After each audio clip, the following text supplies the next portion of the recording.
Assalamualaikum warahmatullahi wabarakatuh. Alhamdulillahi rabbil alamin. Wassalatu wassalamu ala asyrafil anbiya wal mursalin wa ala alihi wa sahbihi ajma'in. Subhanaka la ilma lana illa ma 'allamtana innaka antal alimul hakim.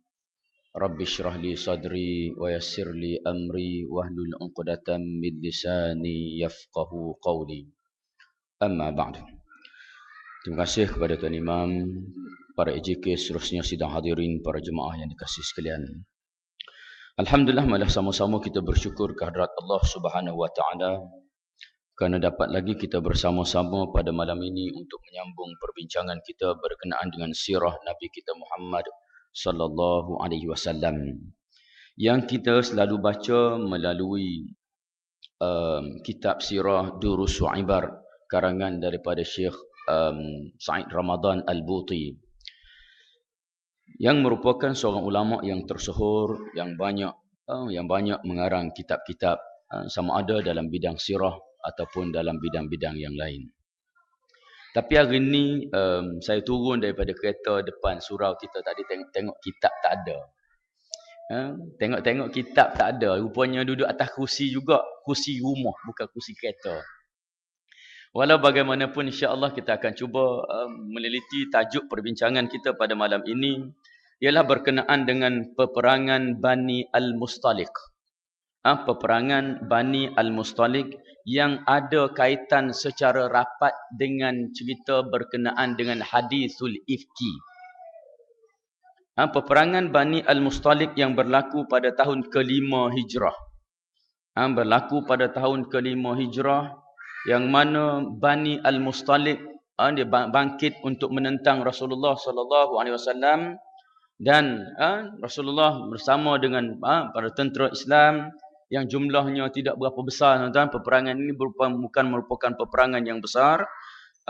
Rasulullah sallallahu alaihi wasallam sendiri mengetuai rombongan peperangan tersebut, dan telah berlaku pertempuran di satu kawasan yang namanya Al-Muraisi'. Peperangan berlaku di suatu kawasan yang namanya Al-Muraisi', suatu kawasan tempat di mana Bani Al-Mustaliq tinggal. Kerana itu juga peperangan ini dinamakan sebagai peperangan Al-Muraisi'. Dua nama yang disebutkan dalam kitab-kitab. Satunya dipanggil sebagai peperangan Bani Al-Mustaliq kerana Rasulullah berperang dengan golongan Bani Al-Mustaliq yang cuba bangkit menentang Rasulullah sallallahu alaihi wasallam. Tuan-tuan, di peringkat awal Islam ini, dalam sejarah Rasulullah sallallahu alaihi wasallam, bila mana berlakunya hijrah, bila mana Rasulullah sallallahu alaihi wasallam telah membina sebuah negara Islam di Madinah, maka banyak berlaku peperangan yang dilakukan oleh Rasulullah, yang diketuai oleh Rasulullah sallallahu alaihi wasallam, bertujuan untuk menyekat kebangkitan kabilah-kabilah yang cuba bangkit menentang Rasulullah sallallahu alaihi wasallam. Ramai budak-budak belakang ini.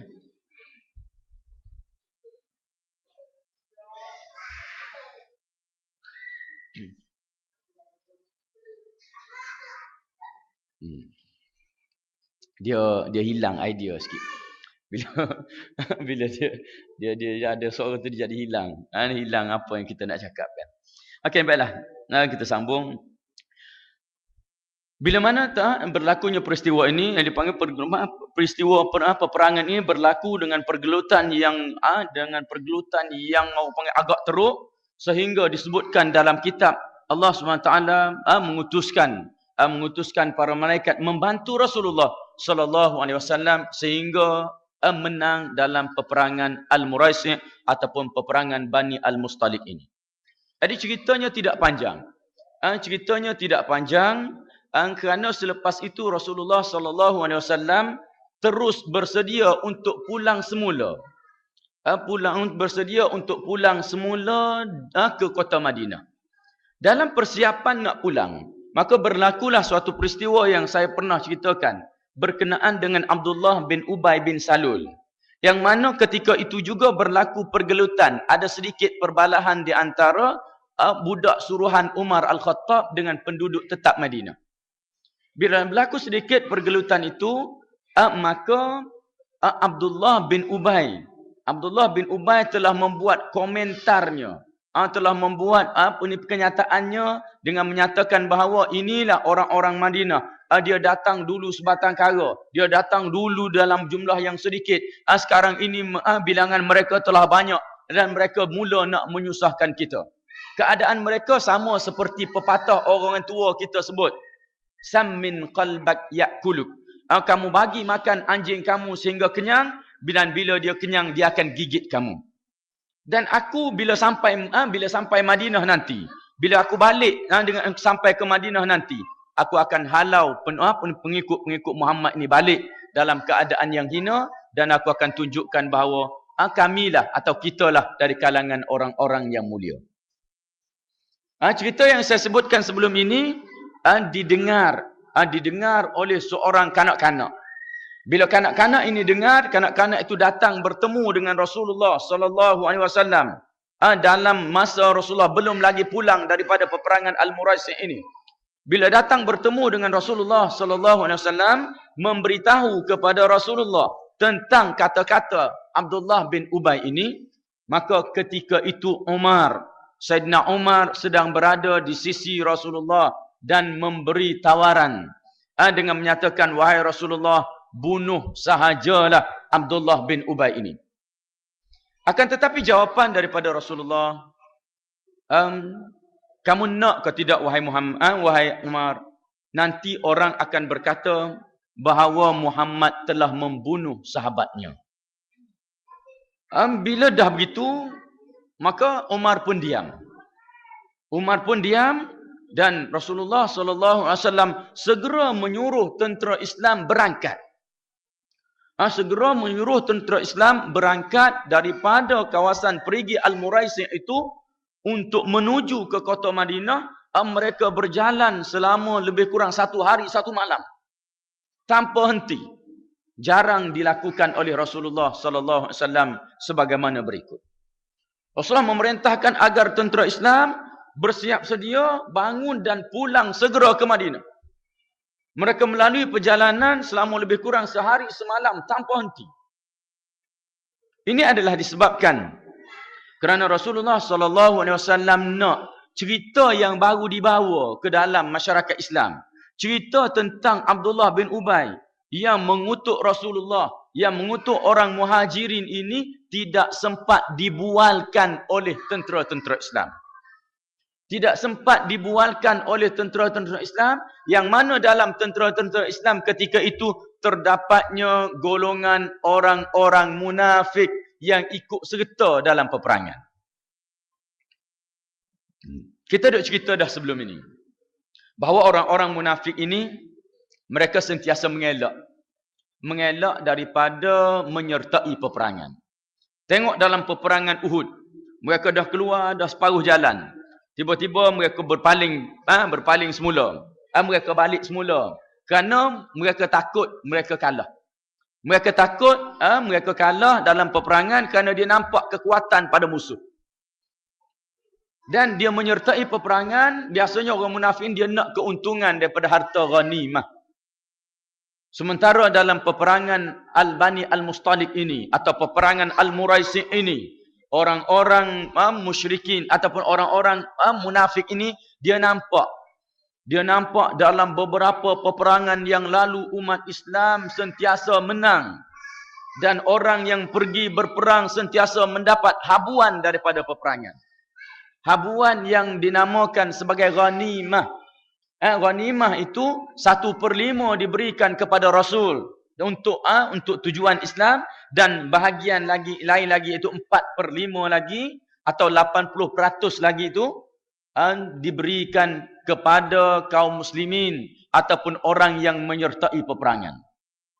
Dalam sistem peperangan yang dulu, siapa-siapa yang berjaya membunuh musuh, maka segala harta yang ada pada badan musuh itu menjadi milik orang yang membunuh. Kalau dia dah bunuh seorang yang musuh, maka pedangnya jadi milik dia.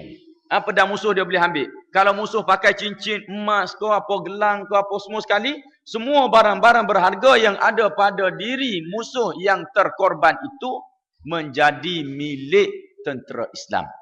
Yang itu tak dibahagi. Yang itu tidak termasuk dalam barang ghanimah.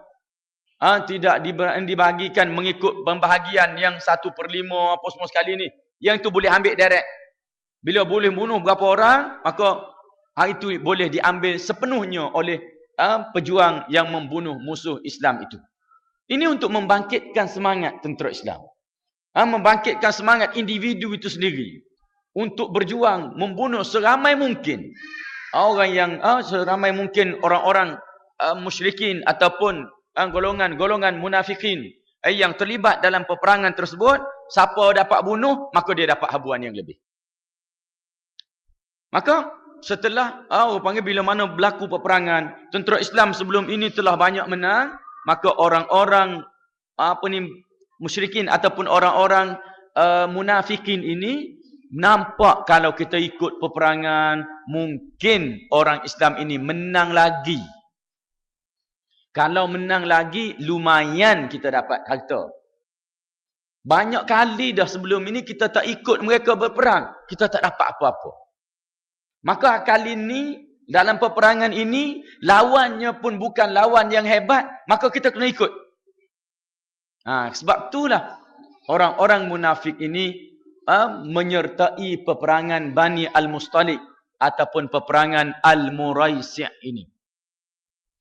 Jadi bila mana tentera Islam yang bergabung dengan golongan-golongan munafik ini berada di suatu tempat, dan desas-desus berkenaan dengan kata-kata yang diucapkan oleh Abdullah bin Ubay bin Salul ini begitu mula nak rancak diperkatakan, maka Rasulullah sallallahu alaihi wasallam pun segera menyuruh tentera Islam agar berangkat daripada Al-Muraisi' menuju ke Madinah, dan perjalanan itu diteruskan sehingga umat Islam betul-betul penat.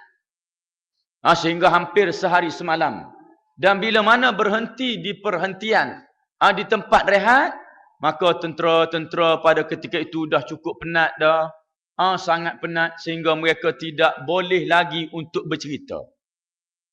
Ini politik daripada Rasulullah sallallahu alaihi wasallam. Orang yang penat tadi ceritanya, isunya hangat. Tapi nak bercerita, tak sempat masa. Bila berjalan penat, sampai di satu tempat berhenti, nak buka cerita tak boleh. Kawan tu dah menguap, ni nak tidur. Apa semua, lalu mereka pun tidur dengan nyenyak.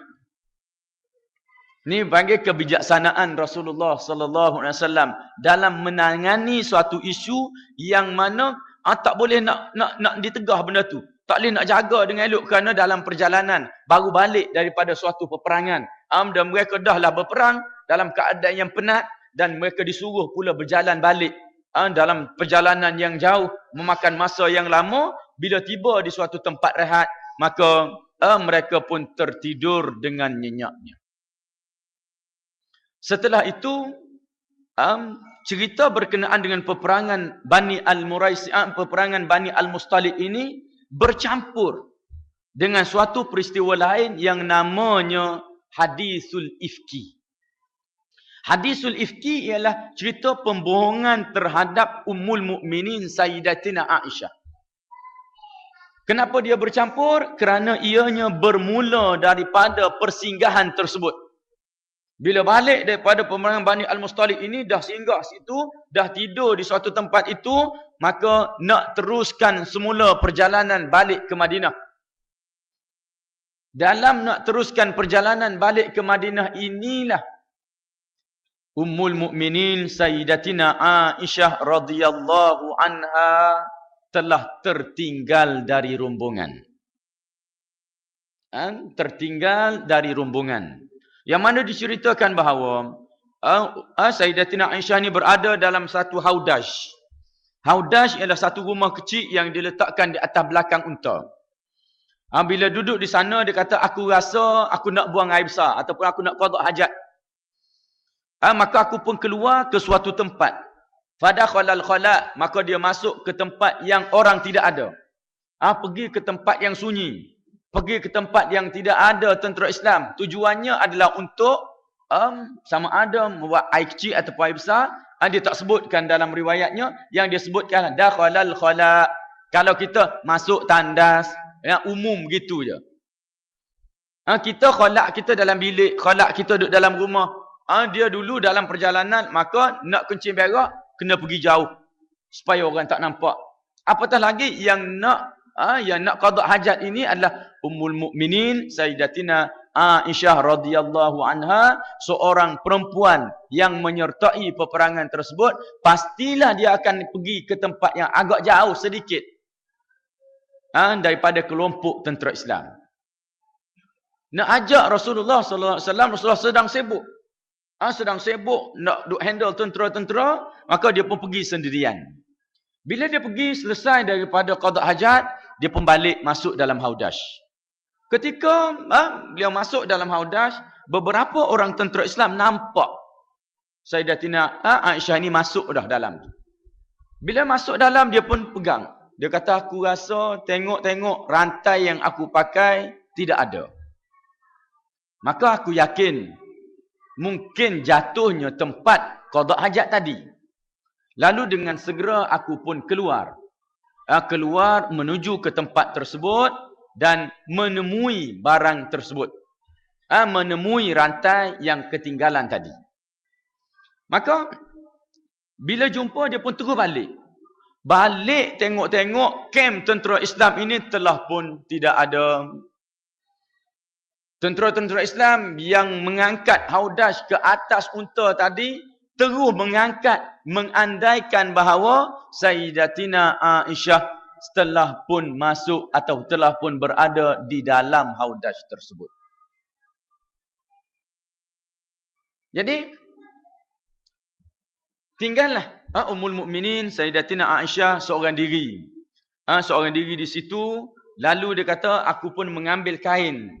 Aku mengambil kain dan aku tutup badan aku tutup seluruh tubuh aku, dan aku duduk di tempat haudash yang tadinya unta duduk situ, rumah atas belakang unta pun duduk situ.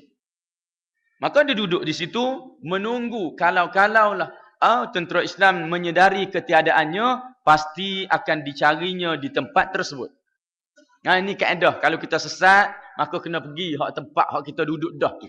Jangan pergi duduk tempat lain. Jadi senang orang nak cari.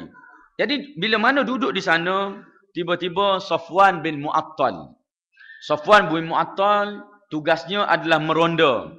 Meronda melihat kawasan sekitar tempat kem tentera Islam, takut-takut ada benda yang tertinggal. Bila mana Safwan bin Mu'attal tengok dan dia kenal bahawa yang itu adalah Sayyidatina Aisyah radhiyallahu anha, dan kata Sayyidatina Aisyah, Safwan ni dah kenal aku sebelum diwajibkan hijab. Safwan ni dah pernah tengok aku sebelum diwajibkan hijab. Maknanya sebelum diwajibkan memakai tutup yang nampak dua mata je, isteri-isteri Rasulullah diwajibkan pakai. Maka Safwan ni dia kata, Safwan ni dah kenal aku sebelum hukum itu. Maka bila dia tengok sekali, dia tahu itu aku. Lalu Safwan pun berkata, Inna lillahi wa inna ilaihi raji'un. Tuan-tuan, ucapan Inna lillahi wa inna ilaihi raji'un bukan untuk orang mati saja. Dia diucapkan bila mana kita ditimpa musibah. Apa-apa sahaja musibah. Fa'idha asabathum musibatun qalu inna lillahi wa inna ilaihi raji'un. Apabila kamu ditimpa musibah, maka ucapkanlah inna lillah, sesungguhnya kita ini daripada Allah dan sesungguhnya kita akan kembali kepada Allah. Walaupun luka tu sedikit sahaja kena. Tak banyak pun luka, baru terasa, darah pun tak keluar lagi. Maka sunat kita ucap inna lillah wa inna ilaihi raji'un. Kenapa kita ucapkan begitu? Kerana nak isytiharkan bahawa kita ini kalau kena sikit tu sakit, tandanya kalau kena banyak mati. Kalau kena sedikit pun dah terasa, maka kalau kena banyak lagi terasa. Nak ceritanya jenis manusia ini pengakhirannya akan kembali kepada Allah Subhanahu Wa Taala. Pengakhirannya akan menuju kepada mati. Sebab itulah dia kata baka manusia ni baka mati. Baka yang tidak ada jangka masa panjang. Semuanya jangka masa pendek. Kalau nak merancang jangka masa panjang tak kena. Sebab manusia ni tempoh dia pendek. Apatah lagi orang masyarakat kita yang tempoh hidupnya tak lama, 50, 60, 70, tak ada. Yang kita dengar umur yang panjang jarang-jarang je ada. Zaman-zaman Rasulullah dulu yang paling panjang umurnya ialah Salman Al-Farisi. Dalam riwayatnya sebut 350 tahun. Sehingga dia keluarkan satu syair. Dia kata, aku ni rasa boring dah hidup lama. Dia kata. 350 tahun umur dia. Itu yang paling panjang yang pernah saya dengar berkenaan dengan sahabat. Yang lain di zaman tabi'in. Anak murid kepada Imam Abu Hanifah. Umurnya 150 tahun. Dia insaf daripada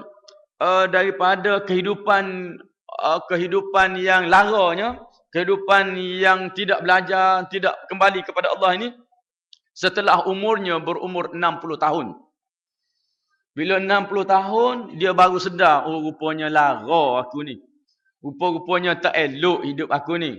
Dengan insafnya dia, maka dia pun terus pergi belajar dengan Imam Abu Hanifah dan juga ulama-ulama lain selama 30 tahun. 60 tambah dengan, dia belajar selama 60 tahun juga. Baru jadi umur dia 120 tahun. Lepas tu baru dia mengajar selama 30 tahun. Puas hati. 60 tahun mula belajar, 60 tahun pula belajar, 30 tahun je mengajar. 150 tahun umur dia. Jadi kita jangan rasa terlambat.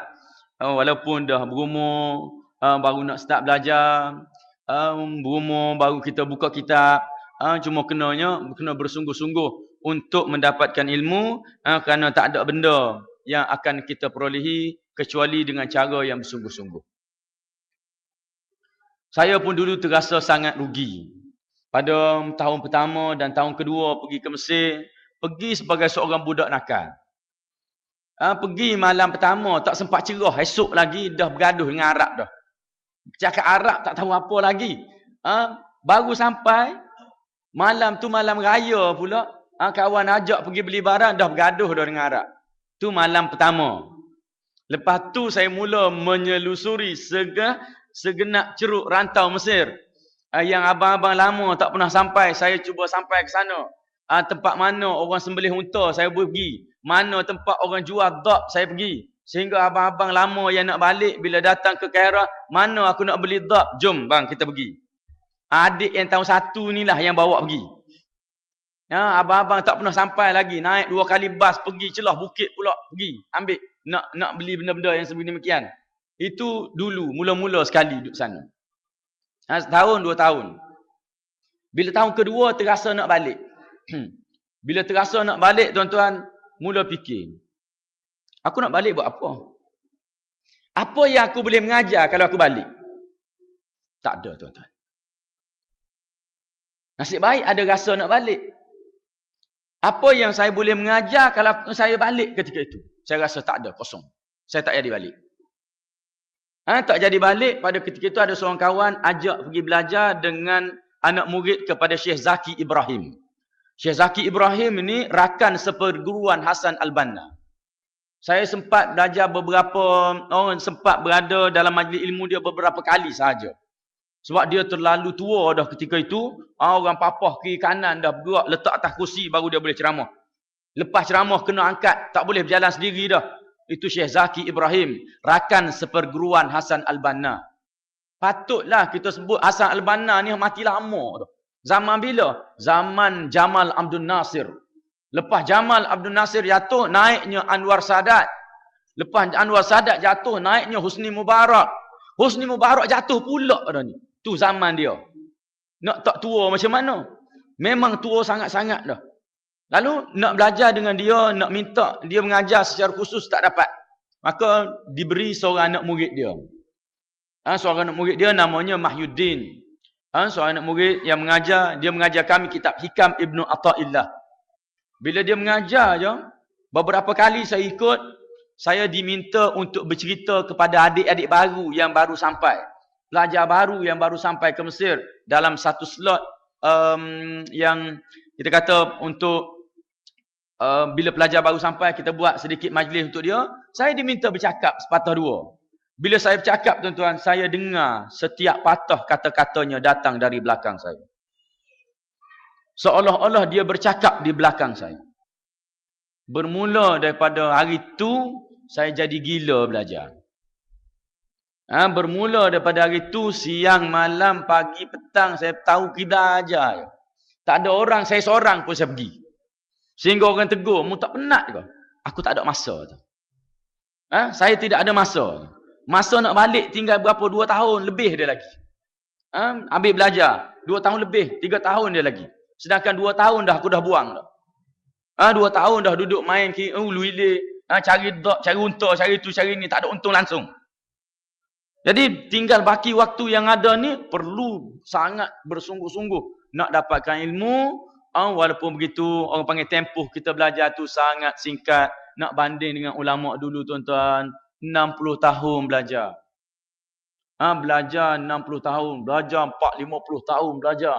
Nak banding dengan kita mengaji setakat BA 4 tahun, tak sampai 3 tahun setengah. Lepas tu sambunglah master 2 tahun. 3 tahun setengah tambah 2 tahun atau 3 tahun pula, maka adalah 5 tahun, 6 tahun. Balik rumah komen ulama dulu. Tak sedar diri sungguh, orang panggil. Tak cuba tengok ni, orang ni baka mana? Baka Arab, baka Quraisy, baka ni, Bani Tamim, apa semua sekali. Belajar pula puluhan tahun, merantau, merata-rata. Imam Syafi'i contohnya. Daripada Mekah pergi ke Madinah, daripada Madinah pergi pula ke Iraq. Pergi lagi ke Yaman. Merantau lagi pergi ke Mesir. Mencari mana je orang sebut ada guru besar, maka dia pergi. Pun orang komen lagi. Jadi gitulah senario dunianya. Kita cuba menerima kehebatan mereka. Kita cuba menerima ulama-ulama ini dalam apa sahaja yang disebutkan, kerana mereka menganalisis dalil-dalil dengan cara yang tepat. Mereka membaca hadis-hadis dan ayat-ayat Quran dan menganalisisnya dengan cara yang tepat serta mengeluarkan hukum yang terbaik dalam satu masalah. Jadi dalam peperangan tadi, dalam peristiwa hadisul ifki tadi, bila mana Safwan ini datang, Safwan menyebut inna lillahi wa inna ilaihi raji'un. Lalu dia tarik unta, letak tepi, Sayyidatina Aisyah naik, terus bawa balik. Bila sampai di Madinah, Abdullah bin Ubay dia nampak peristiwa ini berlaku, lalu dia cuba menabur fitnah. Cuba menabur fitnah dengan cara yang sangat bijak. Orang-orang yang jenis gini dia tahu cara nak buat. Sehingga dia terlepas daripada hukuman qazaf. Dia terlepas daripada hukuman menuduh. Kerana dia tak guna mulut dia dengan menyatakan aku nampak, aku kata begini tak. Dia cuba tarik, aku dengar cerita orang ini sebut begini. Orang ini kata begini. Maka dia terlepas daripada hukuman qazaf. Hukuman tuduh orang untuk melakukan zina ataupun berlaku sumbang ini, dia rotan sebanyak 80 kali rotan. Abdullah bin Ubay terselamat daripada hukuman tersebut kerana dia disebutkan sebagai periwayat sahaja. Sedangkan cerita itu daripada dia. Dia tak sebut cerita daripada dia. Cuma dia kata orang lain kata, orang ni kata, orang ni kata. Akhirnya, seorang sahabat Rasulullah, iaitu yang bernama Hasan bin Sabit, telah dihukum kerana menuduh Sayyidatina Aisyah berlaku curang dengan Safwan bin Mu'attal. Bila balik daripada kem ini, dah sampai di Madinah dah, kebetulan pula Sayyidatina Aisyah ini kurang sihat. Jatuh sakit dan dia berkurung di dalam rumahnya untuk tempoh tersebut. Dalam tempoh tersebut dia tak dengar cerita-cerita di luar rumah. Dia tak dengar cerita tentang apa yang tuduhan terhadapnya dari luar rumah. Cuma dia kata dalam waktu sakitku itu, aku tidak melihat kelembutan pada Rasulullah sebagaimana ketika aku sakit pada masa yang lain. Sebelum ini kalau aku tak sihat, maka aku nampak Rasulullah begitu berlembut. Rasulullah begitu layan aku dengan baik. Akan tetapi pada kali ini, aku tak nampak kelembutan itu pada Rasulullah. Rasulullah berubah, dia kata. Nampak perubahannya. Tapi dia tak tahu apa. Sehingga hampir sebulan daripada tempoh tersebarnya hadisul ifki ini. Cerita bohong ini. Maka Sayyidatina Aisyah yang baru beransur sihat telah pun keluar sedikit dengan ditemani oleh pembantunya. Maka bila keluar daripada rumah, berlakulah satu perkara yang menyebabkan pembantunya tu cerita. Rupanya kamu tak tahu lagi, orang duk bercerita tentang keburukan kamu, tentang kamu ini telah berlaku curang dengan Safwan bin Mu'attal. Maka dia kata, aku pun masuk ke rumah dengan keadaan yang sangat sedih dan aku menangis sepanjang hari. Aku menangis sepanjang hari kerana aku dituduh dengan perkara yang sedemikian. Dalam keadaan ketika itu, maka Rasulullah sallallahu alaihi wasallam yang tidak mendapat apa-apa isyarat daripada Allah Subhanahu wa taala. Tidak ada sebarang wahyu yang diturunkan bagi menceritakan tentang apa yang berlaku, adakah ia benar atau tidak. Menyebabkan Rasulullah terpaksa meminta pendapat daripada kalangan sahabat. Tanya pendapat daripada kalangan sahabat yang tua. Maka sahabat-sahabat yang tua kata, dia ni budak baru sangat, dia orang muda, mungkin ini satu kesilapan dia. Ibaratnya kalau seorang budak, seorang kanak-kanak kecil yang disuruh oleh ibu dia menjaga jemuran. Jemuran padi ke gandum ke, tiba-tiba datang ayam pergi makan. Dia bila dia jaga, budak jaga macam mana? Kadang dia bermain. Bila dia main leka bermain, maka ada ayam datang makan padi ataupun gandum yang dijemur. Bila dia nampak, dia pun kejar. Kalau kita nak kata itu salah dia, maka salahlah ya Rasulullah. Berlapik-lapik kata-kata daripada golongan tua. Tapi bila ditanya golongan muda, khasnya bila ditanya kepada Sayyidina Ali, kata Ali karramallahu wajhah, wan nisa'u siwaha kathir. Ya Rasulullah, perempuan lain ramai lagi. Kalau mu nak, aku boleh cari hak lain. Biarkanlah ini. Kenapa dia kata begitu? Kerana dia tak nak Rasulullah bersedih, berada dalam tekanan yang sangat kuat.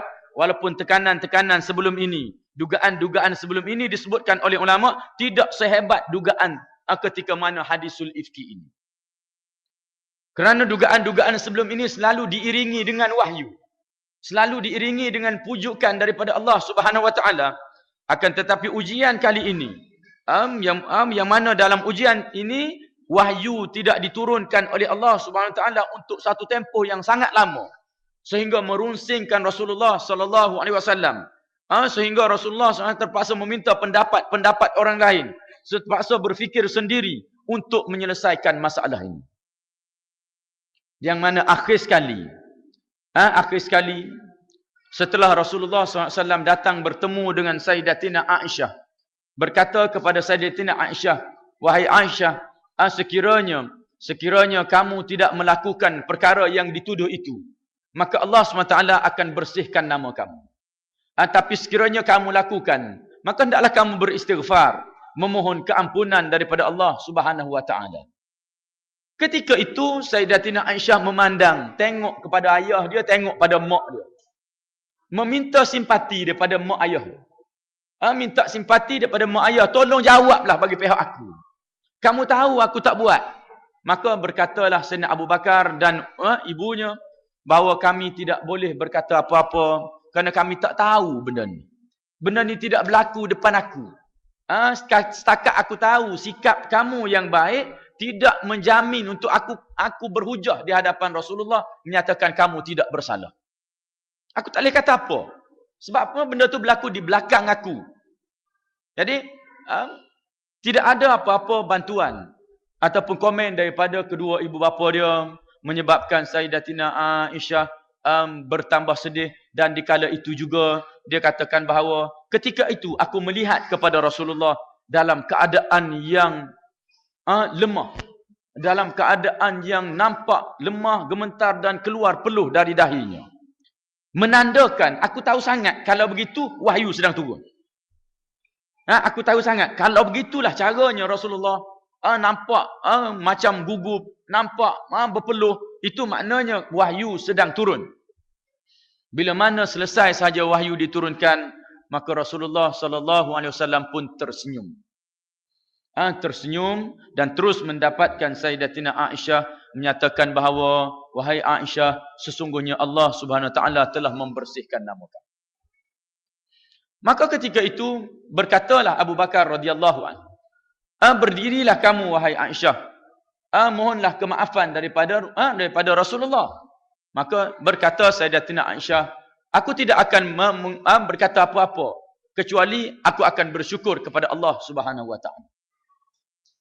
Itulah rentetan daripada cerita yang mana bermula daripada peperangan Bani Al-Mustalik ataupun Al-Muraisi' membawa kepada berlakunya hadisul ifki sehinggalah dijawab oleh Allah Subhanahu Wa Taala. Jadi dalam menguraikan masalah ini, kita boleh lihat beberapa pengajaran dan ada peristiwa yang berlaku, soal jawab daripada para sahabat ridwanullah alaihim berkenaan dengan perjalanan dalam perjalanan balik daripada peperangan, iaitu satu perkara yang langsung tidak ada kaitan. Langsung tidak ada kaitan sebenarnya dalam kira proses perjalanan, tapi keluar satu persoalan dalam balik daripada peperangan Al-Mustalik ini, iaitu pertanyaan berkenaan dengan Al-Azal. Tak pernah dengar ni perkataan azal, tapi kalau saya sebut semua tahu. Azal dalam bahasa Arab, isu azal ini dalam masa hari ini dibahaskan dalam konteks merancang keluarga. Ditanya oleh para sahabat, apa nak buat dalam keadaan yang sedemikian, maka Rasulullah sallallahu alaihi wasallam adalah dalam beberapa hadisnya komen, dan hadis yang paling kuat yang dibuat sebagai sandaran hukumnya adalah berkata para sahabat, inna na'zilu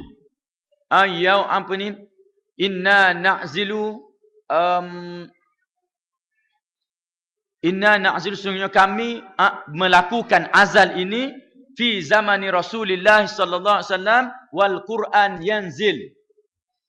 Kami membuat perancangan keluarga ini, tekniknya yang disebut ialah, iaitu tak mahu saya sebut tuan-tuan, iaitu dengan cara merancang keluarga yang dibenarkan dalam Islam, yang disebutkan walaupun terdapat sedikit khilaf ulama padanya, iaitu dengan mencabut, dengan menarik keluar zakar sebelum mani keluar di dalam rahim perempuan. Jadi soalan itu dikemukakan, diperbincangkan oleh para sahabat, dan akhir sekali perbincangan itu tutup dengan hadis tadi yang mana mengharuskan dalam perancangan keluarga yang dibenarkan adalah tak mengeluarkan mani di dalam rahim perempuan atau dalam rahim isteri dibenarkan. Dan perkembangan daripada isu tersebut, maka ulama hari ini membenarkan perancangan keluarga kalau sekiranya dengan cara makan ubat ke apa ke di peringkat awal. Di peringkat awal. Dengan syarat dia kata ianya mendapat persetujuan daripada suami dan isteri.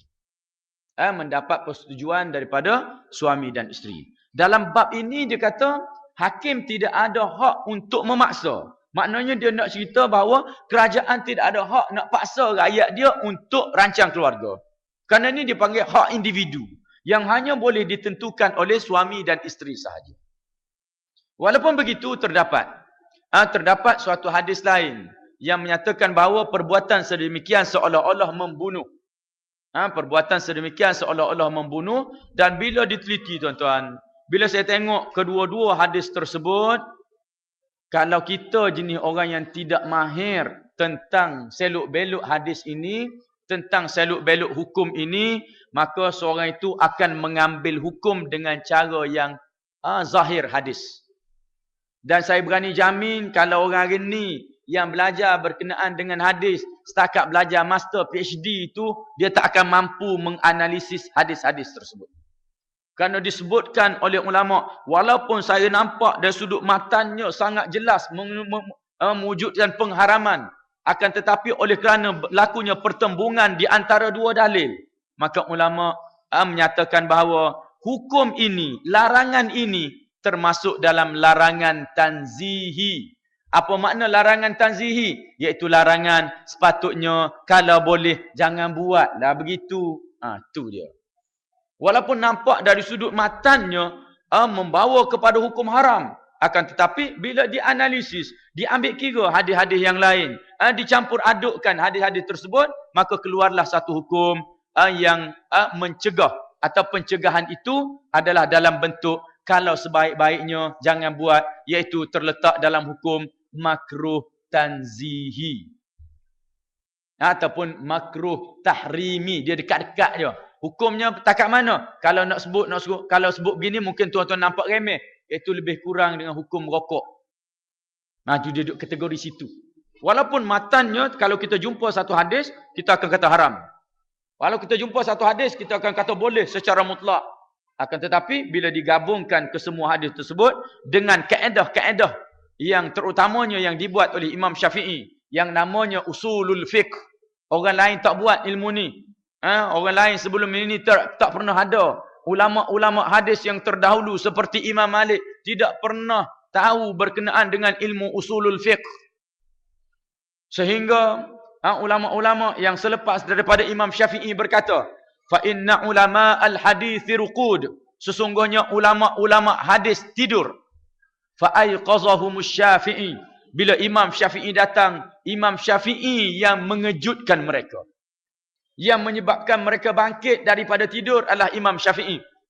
Apakah maksudnya? Iaitu sebelum ini ulama-ulama hadis cuma mengambil pengertian hadis secara zahir sahaja tanpa melihat kepada perkara-perkara lain yang melibatkan usul dan dasar dalam berkenaan dengan cara mengeluarkan hukum fiqh ini.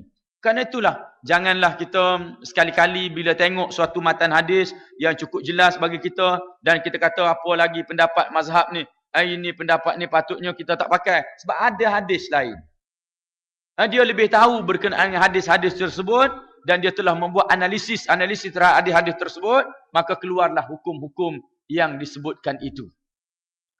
Maka, cubalah untuk kita hormati pendapat-pendapat mereka agar kehidupan kita ini diberkati oleh Allah Subhanahu Wa Taala. Kerana antara kita meraih rahmat Allah adalah kita cintakan ulama, kita hormati ulama, apatah lagi ulama-ulama yang diiktiraf dunia, yang diiktiraf seluruh dunia Islam ini tentang kewibawaannya untuk memimpin umat manusia, memberikan hukum-hukum yang sepatutnya dijadikan sebagai landasan dalam kehidupan kita.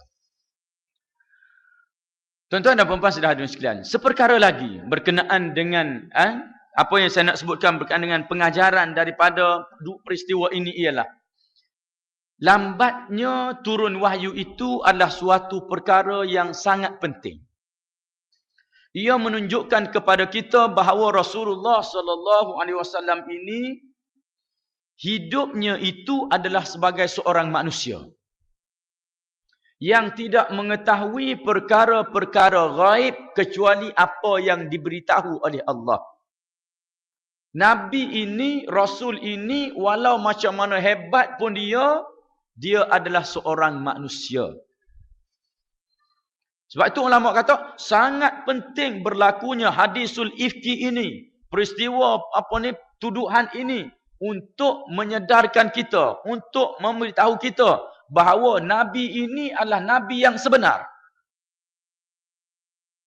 Macam mana dia boleh katakan bahawa Nabi ini Nabi yang sebenar? Kalau sebelum ini, tuan-tuan dan puan-puan sekalian, apa-apa sahaja masalah yang berlaku, maka Allah SWT akan segera turunkan wahyu, menjawab segala persoalan daripada peristiwa-peristiwa yang berlaku. Berlaku hari ni, malam nanti turun wahyu, esok dijawab oleh Rasulullah sallallahu alaihi wasallam.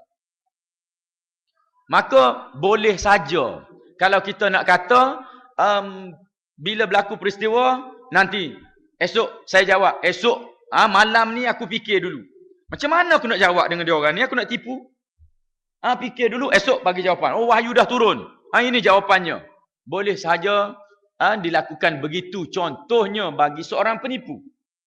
Tetapi tidak begitu pada Rasulullah sallallahu alaihi wasallam. Walaupun sebelum ini berlakunya masalah, turun wahyu menjawab segala masalah-masalah tersebut. Semuanya dijawab dengan benar melalui wahyu Allah Subhanahu wa taala. Ia berkaitan dengan masalah umat. Tetapi pada kali ini dia berkaitan dengan masalah peribadi Rasulullah bersama dengan isterinya. Kalaulah Nabi ini Nabi yang penipu, maka cepat-cepat dia akan jawab je soalan tu. Dia akan jawab je, dia akan kata dah wahyu dah turun, isteri aku tak bersalah. Habis kita, tutup.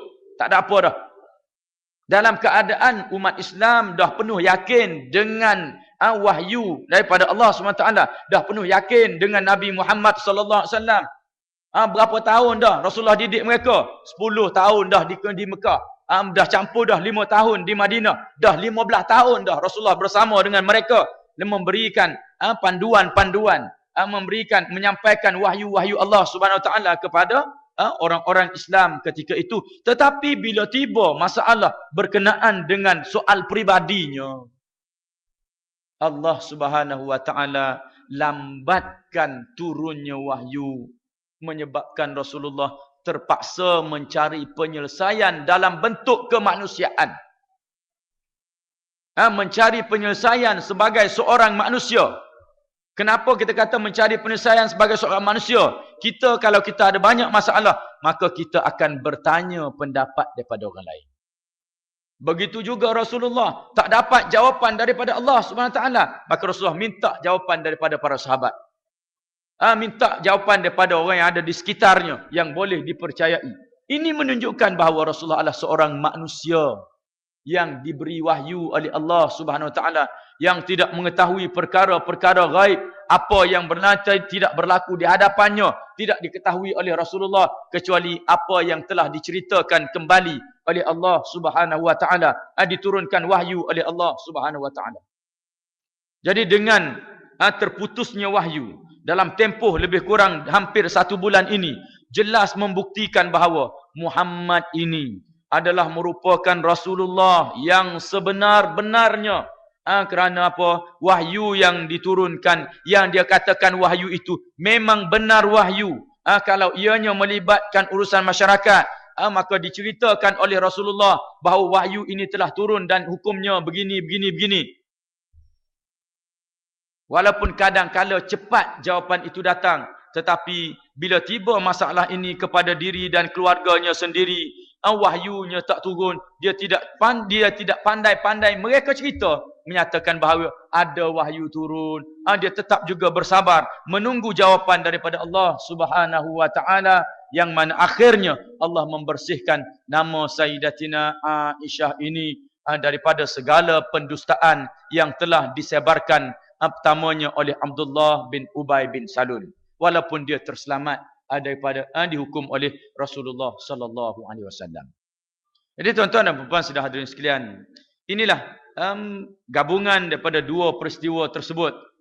Dua peristiwa peperangan Bani Al-Mustalik ataupun peperangan Al-Muraisi ini membawa kepada berlakunya hadisul ifki ini, dan cara yang ditangani oleh Rasulullah sallallahu alaihi wasallam menunjukkan bahawa Rasulullah ini seorang yang walaupun tidak ada wahyu yang diturunkan, baginda merupakan seorang yang sangat bijak menangani masalah-masalah yang berlaku di kalangan umatnya dan yang berlaku terhadap diri baginda dan juga keluarga baginda sendiri. Jadi itulah yang boleh saya ceritakan pada malam ini. Mudah-mudahan kita semua mendapat petunjuk dan hidayah daripada Allah Subhanahu Wa Taala, dapat mengambil pengajaran daripada kedua-dua peristiwa tadi, agar ianya akan membangkitkan lagi rasa kasih, rasa cinta, rasa sayang kita kepada Rasulullah sallallahu alaihi wasallam dalam kehidupan kita. Kerana tanpa mengenali, tanpa mengetahui cerita-cerita kehebatan Rasulullah ini, maka kita tidak akan ada rasa rasa cinta, rasa hebat, rasa menyanjungi Rasulullah sebagai seorang insan yang agung, yang sepatutnya kita kasihi lebih daripada kita mengasihi kedua ibu bapa kita. Lebih daripada kita mengasihi siapa-siapa sahaja yang kita sayang dalam kehidupan kita. Kerana jasanya yang begitu besar terhadap kita, yang dapat membantu kita ketika mana orang lain tidak boleh membantu, maka Rasulullah sahaja yang boleh membantu kita ketika dalam keadaan yang sangat-sangat genting, iaitu di suasana di padang mahsyar. Maka tidak ada manusia lain, ibu bapa pun tak kenal kita, anak kita pun kita tak kenal dah, tak ambil tahu dah semua sekali, kerana keadaan yang terlalu menakutkan. Maka ketika itu datangnya Rasulullah sallallahu alaihi wasallam memberi bantuan kepada kita. Oleh kerana bantuannya itu sangat besar, maka dia baginda adalah orang yang pertama untuk kita kasihi, dan selepas tu barulah kita letakkan kasih sayang itu kepada yang lain selain daripada Allah SWT dan Rasulullah sallallahu alaihi wasallam. Jadi saya rasa cukuplah sekadar itu. Aku qauli hadza wa astaghfirullahal azim li wa lakum. Wassalamu alaikum warahmatullahi wabarakatuh. Allahumma tahhir qulubana minan nifaq wa a'malana minal riya wa alsinatana minal kadhib wa a'yunana minal khiyanah wa an yuwaffiqana limaradih wa an yaj'ala mustaqbala halina khairan min madih. ربنا آتنا في الدنيا حسنة وفي الآخرة حسنة وقنا عذاب النار والحمد لله رب العالمين. قبل الله منكم.